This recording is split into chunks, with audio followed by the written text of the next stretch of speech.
The Finals is the latest free-to-play multiplayer shooter trying to strike it big, but I think this one might actually be on to something. And that's because in its design, it hides a lot of very smart decisions that could propel it to actually be good. For me, it's missing a little bit of the it factor, and it's also missing the general it factor of sometimes we just don't know what works. But I'm going to get into some of those criticisms that I have, but mostly talk about why I think this game could be the next big thing. So hi, I'm Mug Thief. If you're a new viewer, hey, how's it going? Remember to hit the like button. And if you're a returning viewer, yes, I am going to talk about a first-person shooter a lot. Remember to hit the like button. So in case you're unaware of what the Finals is, very briefly, it is a first-person, three-person team-based, objective-based hero or class shooter, kind of, somewhere in the middle around there. And I'll get more into that later. But more importantly, it has fully destructible environments and a lot of emergent gameplay. And that's because it comes from Embark Studios, which are ex-Battlefield devs. So it has a lot of Bad Company 2 vibes for me, just kind of even crazier. The smartest thing about this game is that it's a battle royale, but with respawning and without looting, because it plays much more like a battle royale, with how crazy the fights can get out, how important the environment you are in is, how big the maps are, and all of the gadgets and doodads that are happening during the fight, as well as the fact that you go down and you can be revived when you go down. You have very long times to kill on average, especially for the heavy characters, you know, that you can take a lot of damage, gunfights go on for a long time, you can definitely disengage, find somewhere else, set up traps, try and nade your enemy out of a position and engage in different ways that are much more battle royale-like than what you would expect in a more traditional military first-person shooter or the type of thing that's popular today. This holds a lot more in common with things like Fortnite and Apex than it does with Call of Duty multiplayer or X-Defiant. And the reason for all of that chaos and that emergent gameplay starts at the class system. So I hesitated before between calling it class-based or hero-based. That's because I feel like it's somewhere in the middle.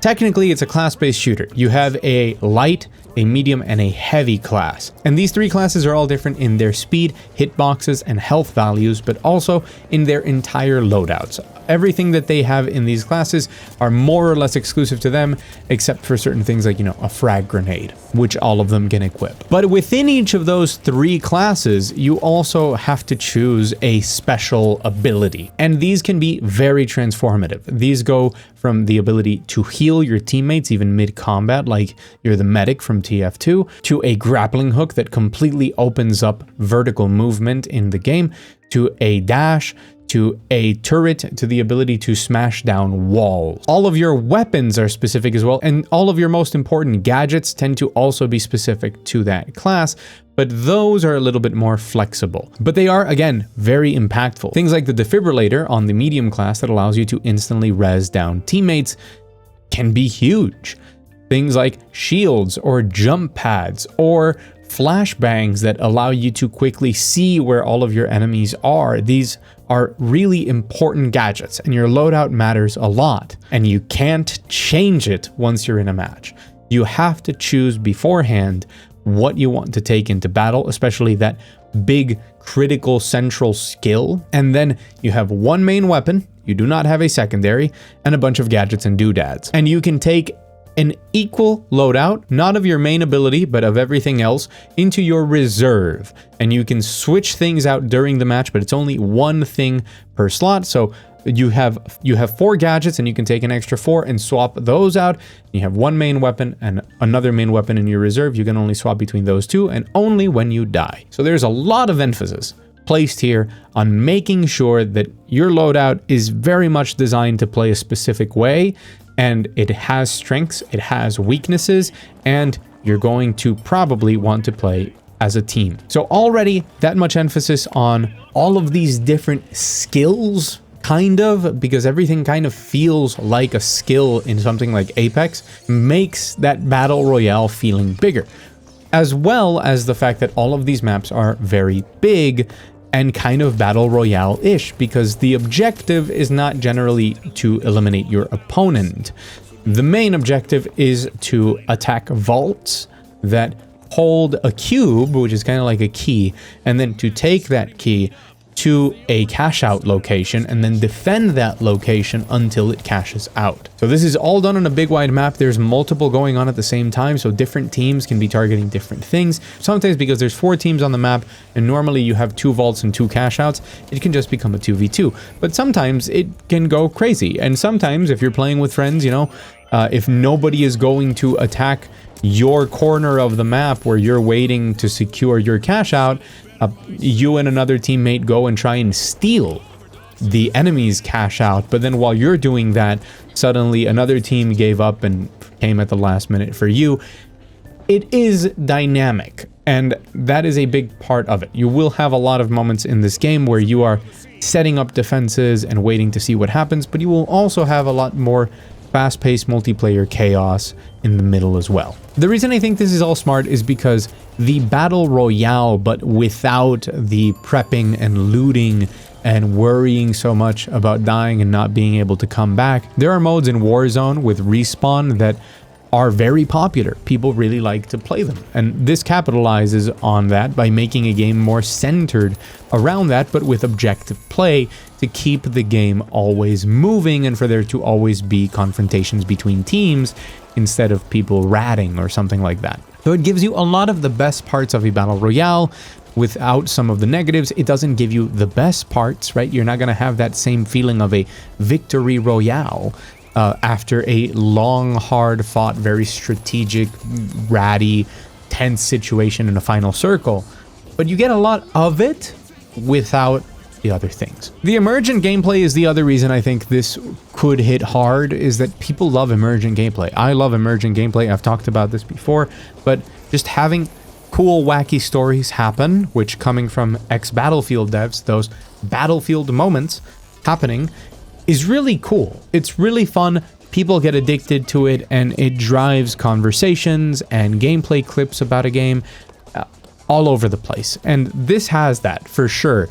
Some wacky stuff can happen with all of the different combinations of gadgets and skills that are going on, and some really hype plays can happen. Some grappling hooks into 360 no scopes are definitely on the way, but that also means that you're always excited to jump into another game, you know, that just one more game mentality, because your next game can be completely different. Even if it's in the same map as the previous match, maybe the enemy teams are completely different, or you go a completely different class, and your new strategy, instead of sniping from the rooftops, is to be a melee heavy, or just RPG everything that you can and destroy everyone.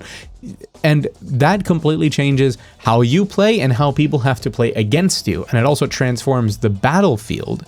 And you kind of never know what can show up, and that sort of emergent gameplay that is so popular in battle royales, of just jumping in one more time, because who knows what could happen this time around, is definitely present here, and that bodes well for this game. Now, as a free-to-play game, it plays very well, which is what we should expect at this point with free-to-play games, because that market is so incredibly competitive. And some of the best games, specifically multiplayer, that you can play are free to play, that if you're going to come out into that market, you better have your fundamentals down perfectly. And the finals, generally speaking, does. Shooting feels great. Movement sometimes feels great. That is one of my bigger complaints. But to finish up on the positives, it feels very polished. I haven't had as much jank as I expected from the fact that everything is destructible and just how crazy some stuff can go. And generally, after a short learning curve, again, I am a person who plays a lot of first-person shooters, it felt really good. It felt intuitive, the way that you move, the way that you jump, and calculating certain things like jumping from a rooftop into a window at a lower story was something that was easy to do. It all flows well, and the guns feel and sound and look really good. However, movement, I just kind of think the game is missing maybe some momentum and maybe a base movement mechanic. You know, something like in Apex, for fastest movement, as well as it just being fun, you spend a lot of the time sliding and jumping. And there's nothing like that in this game. You're just holding down the sprint key and moving, and sometimes it can feel great, but sometimes it just feels like there's not enough momentum in things like your slide or your jumps.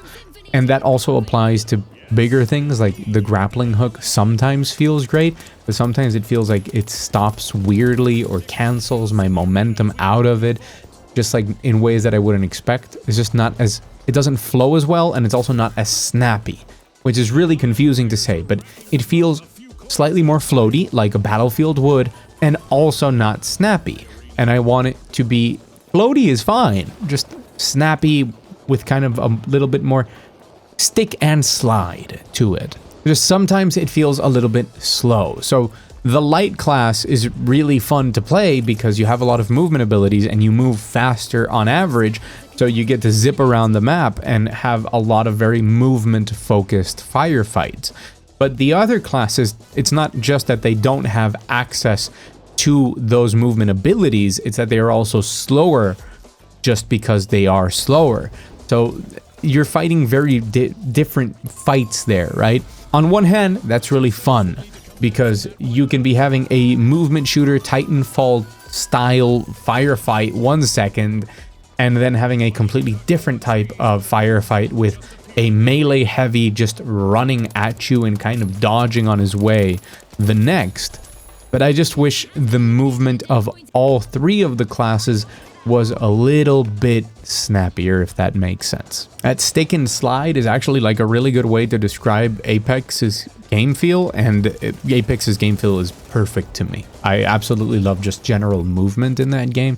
So yeah, stick and slide. I like that. Of course, there are still issues. This is a beta, so there's some balancing that I think needs to be done. I think certain guns need to be tuned up and certain other guns need to be tuned down. And if we touch anything with movement at all, that's always a balancing nightmare when it comes to skilled players. And I don't know what's going on with SBMM in the game. I assume if you're looking to jump into the beta and you have questions about skill-based matchmaking, I feel like there's none. I assume there is in ranked, which is another great positive. Game comes out with ranked mode, and I like how the ranked mode works. It's a round-based thing. It's cool. But just going into like normal quick play type of stuff, I've gotten completely decimated by people, but I've also completely decimated people. And sometimes that's happened from match to match, but sometimes that's happened in a single match where like I knew one opponent was just dumpstering me, but maybe 5 others were like NPCs. So I don't think that the skill-based matchmaking that's going on here is particularly strong or noticeable. So that's another positive. Progression systems and cosmetics are going to be more or less what you expect. And I mean, that's how these games make a living, is through microtransactions. I think it's very subjective if you think that the aesthetic style of the game is good or not. I think it's fine. We've done the whole like retro game show thing so many times and it's failed so many times. So I don't know why this one would work. I guess the more Mirror's Edge leaning aesthetic that it has sometimes is kind of cool. I don't know if I like the actual vibe that it goes for, both within its cosmetics and its music. I think the music is really good. I just don't know if it like fits for me, but that really doesn't matter. At the end of the day, the game won't live or die based on that, and it's something that will probably evolve and transition over time. But I do think the game itself looks amazing. It looks really good for a multiplayer shooter. For a free-to-play offering as a multiplayer shooter, it looks really, really good. Of course, I am playing on a 4090, so beware. I don't know about technical performance, but I've had no issues. 120 FPS, locked, ray tracing on. So no issues to complain about there. It looks gorgeous. I like the maps that are in here, and they play very well and very dynamically. And hey, this is me in post. I did want to shout out that there are some issues going on with the game right now because allegedly it is using artificial intelligence-based voice acting for the actual game. The announcers are AI. I learned of it thanks to Johnny Machagrana over on Twitter, famed voice actor Johnny. This is bad. This is really bad. It's a shame because the rest of the game, as you've seen in the video, is really good. And I hope this is something that through community we can talk about it, point it out to the devs, make sure that this is something that is not implemented, that for the final game, the finals, they have real voice actors for the announcers. I know that there's probably a lot of voice to cover in this game, but that doesn't mean that you have an excuse to use artificial intelligence instead of getting actual voice actors to do it. This is really bad. Just wanted to mention it. I had to delay this video and add this section in because it popped up just when Johnny pointed it out, at least. And hey, yeah, let's talk about that. Go to Twitter, go to wherever you want, go to the Steam forums and complain. Make sure that this is something that is changed so that a good game isn't kind of tarnished by this very bad creative decision. It has a weather and a time of day system as well, so whenever you load into a map, even if it is the same map you've seen before, maybe now it'll be foggy at dusk, and it'll completely change the general vibe of the map and also some of the gameplay elements, since visibility will be more limited. The same thing with going into a nighttime map. And that keeps it fresh, makes it even more of a one more match type of feeling. And that's why I think this game could very well hit it out of the park. Definitely a lot of people playing it right now on Steam. And I think most people, unless there's some terrible technical performance that I'm not aware of, are probably highly enjoying their time with the finals. So I wanted to make this video to just give my opinion, and that it's pretty good. It's a good game, but more importantly, how it's filling in that interesting niche in the market. I think that those decisions around the class-based but kind of hero-based shooter and the way that loadouts work and just that general feeling of taking the battlefield moments but without so much waiting around kind of translates into a battle royale without a lot of those battle royale elements. And that's what I think could really convince some people to jump onto a game like this. It feels more hero shootery in that long time to kill, protracted engagements, lots of opportunity for counterplay, and for emergent gameplay where you can just end up screaming and having fun with your friends. And that's where I think that you need to hit for a game to really be very successful, is you need to be a game that the average person can come back home after a long day of work and want to hop on for an hour or two with their friends, much like people do with Warzone or Apex, which are the big battle royales, right? As a free-to-play multiplayer shooter, this is doing that. And just like X-Defiant is going to try and do that for the Call of Duty multiplayer side of things, this isn't competing directly with anything. I think it's going to sink or swim in a very unique space that they're carving out for themselves, and just good job to Embark for coming up with this. There's a lot of things to polish still, but it's an incredibly solid idea, and I highly recommend you go and try out the finals while you can. So with all of that said and done, I've been Mug Thief. Thank you so much for watching. If you watched all the way until the end, leave a comment. Tell me what you think of the finals, if you've played it, if you think it looks good, if you're willing to play it. Just talk to me about it and what your views are on it. Remember to leave a like on this video if you thought it was interesting or brought up some interesting points so more people can see it. And if you want more of my opinions and incredibly long video essays, go ahead and subscribe. That'll be all for today, but I'll see you very soon.